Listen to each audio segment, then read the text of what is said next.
ถ้าอยากให้นักเรียนเก่งและตั้งใจเรียน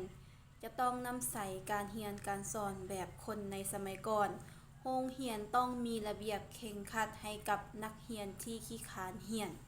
คำเว้าตัวนี้ข้าพเจ้าได้มาจากคอมเมนต์ทาง Facebook เนาะซึ่งว่าข้าพเจ้าเองก็ยินดีกับคอมเมนต์ตัวนี้เนาะ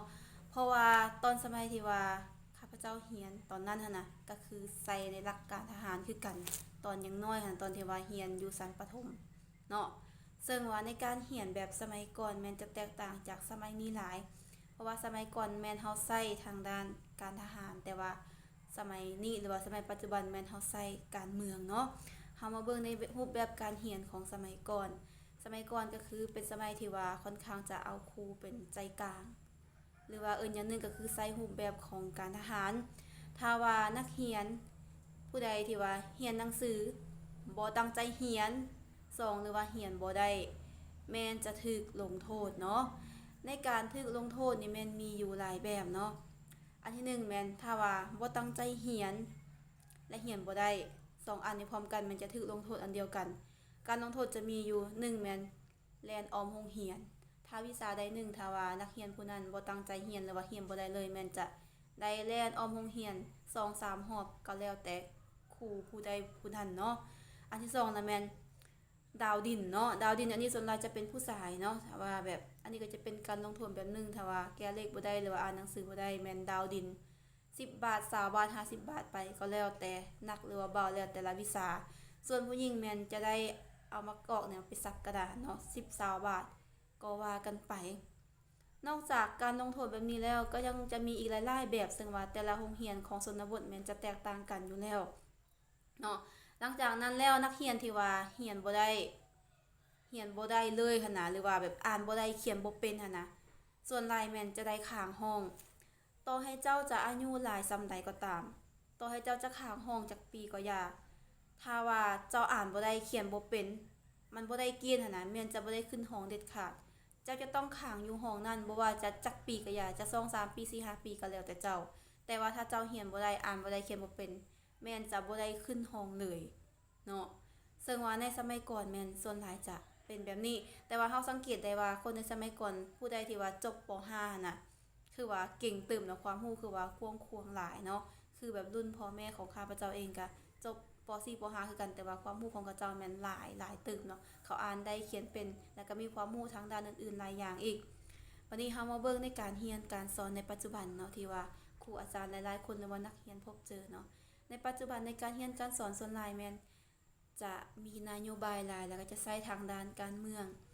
จะบ่ให้ครูอาจารย์เนาะใช้ความรุนแรงหรือว่าลงโทษนักเรียนเกินไป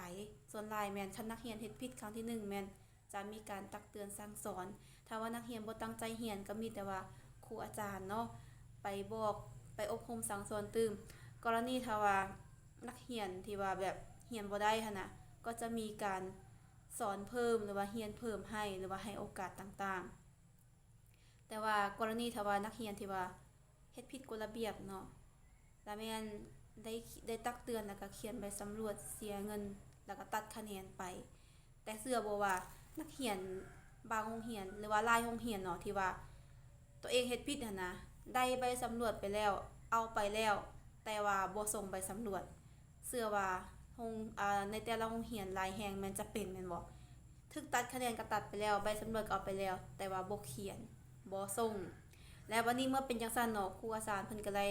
เพิ่นก็ได้เฮ็ดใบแจ้งเตือนเนาะไปหาผู้ปกครองบางคนก็มาเคลียร์ให้เนาะมาเคลียร์แล้วก็มาบอกลูกผู้นั้นก็ดีขึ้นหน่อยนึงวันนี้บางคนเนาะส่งอันแจ้งเตือนไปบ่ฮอดผู้ปกครองหรือว่าอาจจะฮอดแต่ว่าลูกเพิ่นบ่ให้พ่อแม่อันที่2แม่นฮอดผู้ปกครองแต่ว่าผู้ปกครองนั้นบ่สนใจแล้วก็บ่ไปหาครูอาจารย์บ่ไปเคลียร์หยังต่างๆไปเนาะ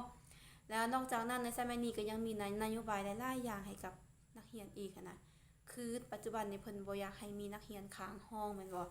เพราะว่าอยู่ประเทศอื่นส่วนหลายแม่นนักเรียนจะบ่ได้ค้างห้องนะดังนั้นอยู่ประเทศลาวเพิ่นก็เริ่มมีนโยบายแบบนั้นขึ้นเพื่อพัฒนาทางด้านการศึกษาให้มันสูงขึ้นเทียบเท่ากับสากลอีหยังประมาณนี้นะแล้ว วันนี้เฮามาเบิ่งในนามของนักเรียนที่ว่าค้างห้องนักเรียนที่ว่าบ่ได้แต่ว่าได้ขึ้นห้องเนาะมันมีอยู่หลายกรณีทุกคนเอ้ยคือตัวอย่าง